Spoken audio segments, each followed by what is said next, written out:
we just left Switzerland, and let's be honest, we can finally afford to eat again.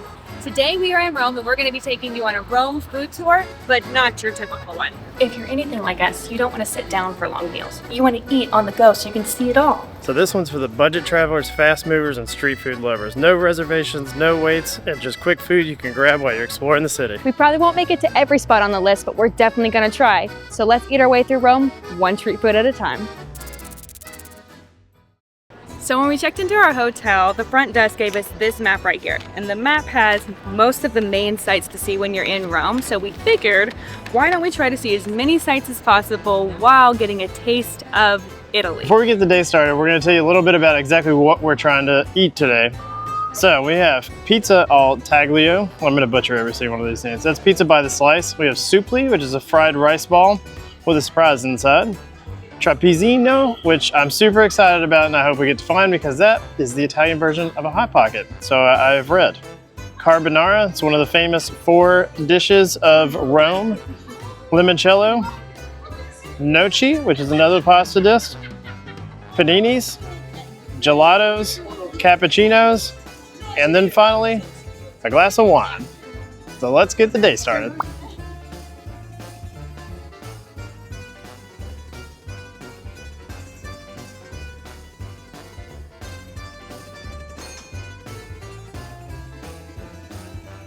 All right, guys, so we have made it to the first stop of the day, which is going to be Caps at the Colosseum. Beautiful place for cappuccinos. I thought I would spit like a Colosseum fact that I learned, that the Colosseum can fit up to 80,000 spectators. And there's a bunch of tunnels under there where all the gladiators used to be. It's really cool. Honestly, more impressive than I thought it was going to be. It's impressive for the time, for sure. It's really beautiful. But let me spit some cappuccino facts at you. Cappuccinos are famous in Italy, but did you know they were never invented in Italy? They were actually invented in Vienna, Austria. Hot take. Yeah, hot take. Already trashing on the Italians. It actually got its name from the color of the cappuccino. The light brown resembled the Capuchin friars' robes. It's about the same color, so that's where the name came from. And then finally, these gained popularity in the 1930s, and then they spread worldwide right after World War II. So that's why we're drinking cappuccinos today, and Italy has claimed it for their own because they helped invent the modern espresso machine, which made these a lot more accessible. All right, now that we're fully caffeinated up, we figured we would come by the Colosseum here and tell you some interesting facts. So like I mentioned earlier, this Colosseum can fit up to 80,000 people. The lower deck was like where the first class, higher status people sit, and then upstairs was the cheap seats. So where do you think we would sit? If they'd even let us in, we'd be in the very top. Very, very, very top. Did you also know that the Colosseum used to have a retractable awning to keep the sun off of people? I've been in modern day stadiums all over the world that don't have retractable roofs. I've sat in the sun and I couldn't tell you how many times. They figured this out 2,000 years ago and we can't do it in half the places that exist today. People need to get their stuff together. Clearly.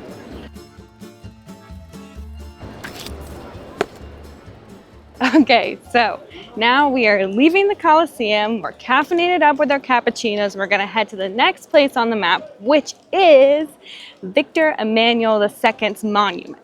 And if you didn't know, he was the first king of Rome. So let's go. So we have made it to the King's Monument, and I have a street food. This is called a supli. Basically what it is, it's old rice that they took to make a street food lovely snack. And the reason it's called supli is because it's named after the French word surprise, because there's a surprise in the middle. So let's go ahead and try it. Look. So good. It's pretty good, pretty dry. That's good. The surprise is the cheese in the middle of this delicious little snack. What do you think about it? But pretty good. It's basically rice and pasta sauce fried with a little cheese in the middle, with mozzarella. Pretty good. Welcome to one of the largest monuments in Italy. This is the monument to Victor Emmanuel II, who is the first unified king of Italy. He's actually known as a good king, which props to him. This monument was constructed between 1885 and 1935 as a way to memorialize him. And also just below him is the monument to the unknown soldier of Italy from World War I. This monument is also sometimes called the wedding cake. As you can see, it's layered like a wedding cake and it's all white marble. Pretty interesting.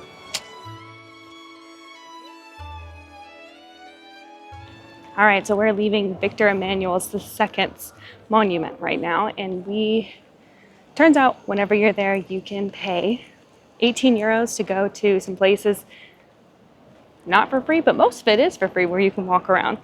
But we are leaving there now, and we're gonna go to our next place, which is actually the Pantheon. And this time we're gonna try to add 2 street snacks. So let's see what we can find.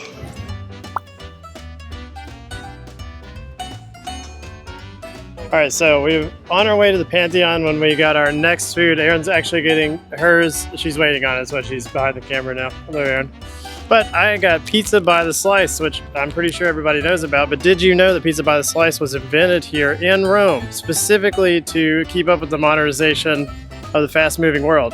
You'll know it's pizza by the slice because it's square cut. Fun fact is if you go to a place in like Naples or something for proper pizza, it's where you get your circular pizza and your triangular cuts. But you always know it's pizza by the slice because it's square cut. Ah.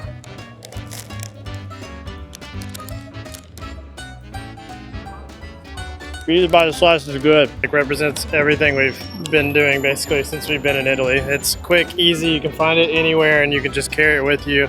This is like the quintessential Erin and Will food. It is great.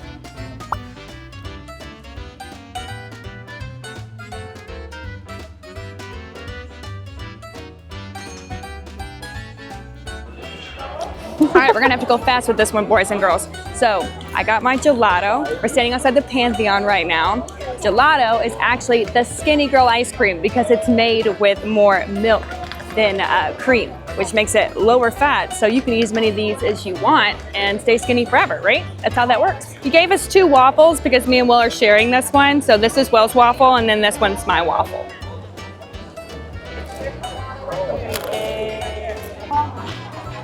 All right, so we're at the Pantheon now. We fueled up from our food, so I wanted to tell you some fun facts about the Pantheon that you might not know of, because anybody can look fun facts about this one in particular. Last year we visited the one in Paris, which is actually a site dedicated to Saint Genevieve, while this Pantheon was built as a dedication to the Roman gods. And if you were curious which one's older, it's this one by a lot. This one was built in about 100 AD. The one in Paris was built in 1700 AD. So I think the Romans got them beat on this one. So if you're looking for one to visit over the other, one in Paris is bigger though. And all right, as we leave and go on to our next destination, I did want to tell you because I looked up, somebody said on probably a Reddit thread, I don't remember, that the Pantheon was free, but there's usually a line. It is not free, it is 5 euros. And whenever I tried to buy a ticket, they are timed. So you wait in line, and then they tell you it's going to be 3 hours and you can come back, that's when you get in. So just heads up if you wanted to go see it. Probably buy it online in advance. Probably be a smart thing to do because why would I do the smart thing? But we're on to the next place, which is the Trevi Fountain, which I heard is the most crowded place in Rome. Joy. I just want to amend what Will just said because I am so excited to go to the Trevi Fountain and live my Lizzie McGuire fantasy. Maybe I'll meet a Roman boy or whatever named Paolo. Like, talking about Rome. Who knows? This is what dreams are made of. So we made it to the Trevi Fountain. It was built in 1762. We're here with all the rest of Rome. I found everybody. They're all at the Trevi Fountain. I'm so happy to be here right now because Lizzie McGuire was here, and all of the money that goes into there is actually donated to charity for real. Cool place. Sing to me, Paolo.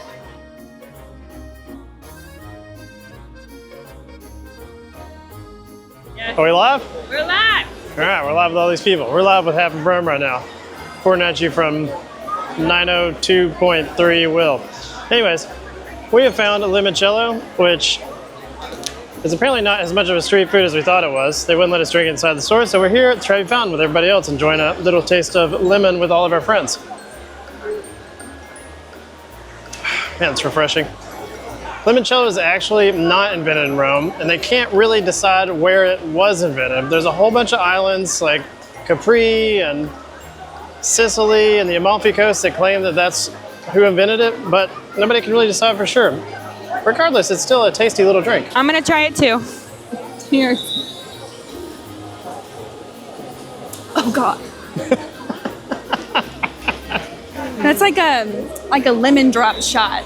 That's like really sour. Kind of like a what are those sour yellow balls you put? You know what I'm talking about? Yeah, lemon head. drops. A lemon head. That's what it's called. That's exactly what that tastes like. Like a lemon head. You like sour things. Yeah. That's like next level sour. Like sour liquor. Limoncello's for you. I figured that's the perfect drink for Hillary Duff. Sour? Yeah, it's in the Hillary Duff thing. Why would she want limoncello? She was like 16 whenever she came here. No, like 14. Because she was getting ready to start high school. I watched that movie in preparation for this trip.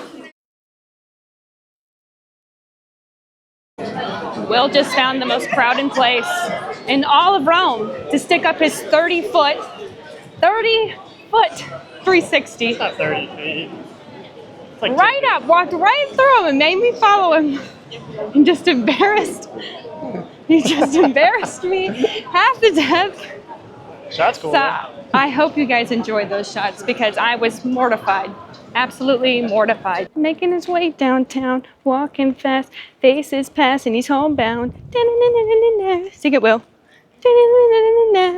Okay, so we are now leaving the Trevi Fountain and I wanted to give you a map update so you can see where we've been and how many more we got left to go.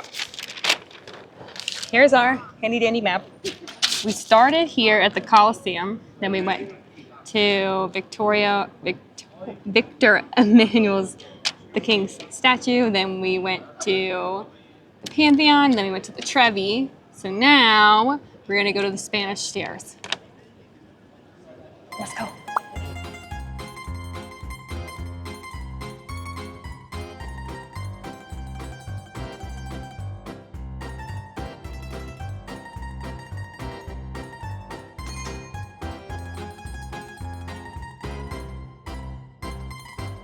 All right, so we have made it to the Spanish Stairs. The Spanish Stairs are famous because at the top, they link the Spanish embassy with the French-funded church. Fun fact, there's 135 stairs and there's 3 tiers, and the 3 different tiers are supposed to symbolize the Father, the Son, and the Holy Spirit. And every spring, they put hundreds and hundreds of flowers on these steps, and it's been going on for 80 years. Crazy. I would love to be here and see these stairs just covered in flowers. Like, how beautiful would that be? And as we just learned, as of 2019, you're not allowed to eat on the stairs, so we're still waiting. We're gonna go find a different spot to try the carbonara. Well, it's not carbonara, it's pasta, but it still counts. All right, so we have found a spot. Just for clarification, we are above and to the side, not on the Spanish Stairs. Clarification, but now I can get my pasta. We got this from Pastificio Guerra. I don't know the exact name, but this is I was kind of excited about this all day. It's like a hidden gem. I know Erin has carbonara written on this list, but I wanted to specifically go to this one because it's €5. It's super cheap. The thing is, they make 2 pastas a day, and it's meat or no meat. Sometimes it's double meat, sometimes it's carbonara, sometimes it's spaghetti, sometimes it's this, which I believe is zucchini pesto. And that's what I got today. So, we're gonna count it as pasta. Let's see how good it is. Your Spanish Steps, that's the place to go. I'm gonna leave a link below. Banging. It was quick, it's cheap, it's easy. It's a good way to keep exploring the city. Oh yeah.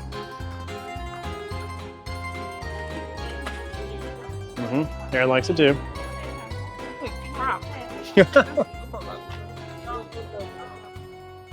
So we've decided that we are going to leave the Spanish Stairs, but we're going to try to hit up one more street food spot before we make it to our last spot of the day. So let's go.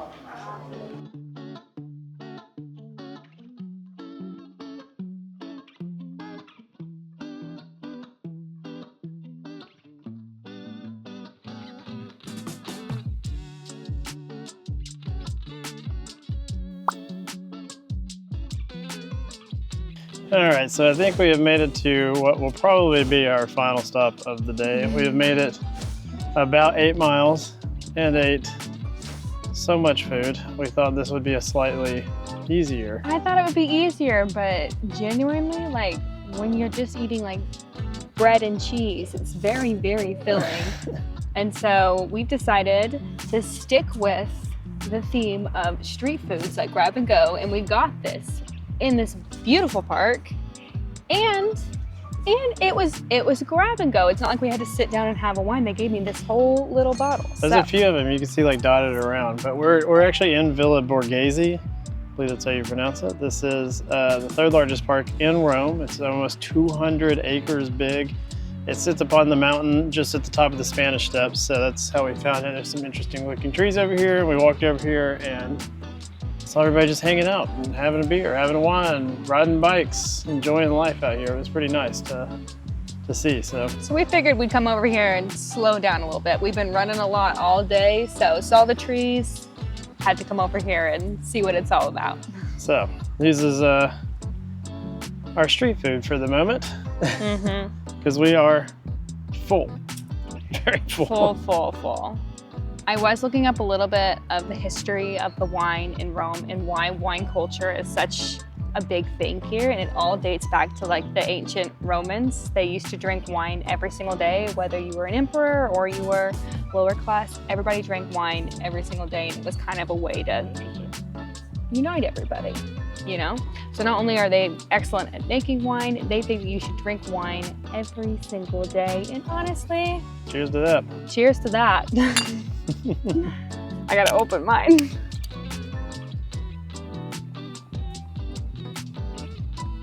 Pretty good at making beer too.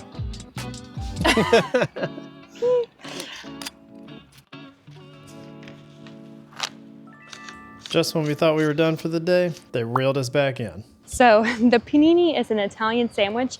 It gained a lot of popularity in the 70s and the 80s. Panini is plural for panino, which means small bread. This is not small at all. This is actually the biggest sandwich I think I've ever seen before in my life. It's like the size of my head, but it still counts because they sold it under the label Panini. So happy. All right, let's dive in. Yes, it's fantastic. I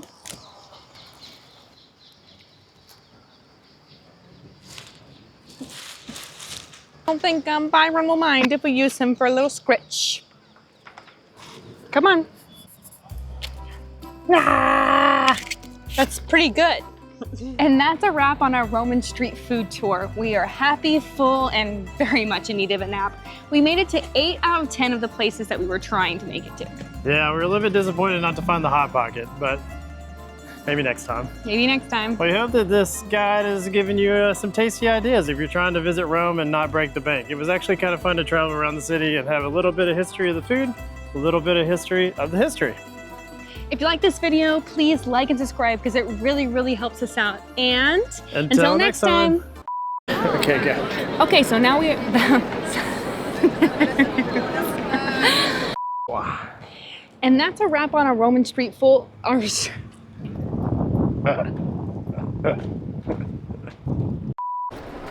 So when we checked into our hotel, we were given this map of all of the main sites to see whenever you're in Italy. So we're gonna try to hit up as many of these sites as possible while getting a taste of Italy. It just keeps bending backwards. It's the Eiffel Tower. I think that's just a phone tower.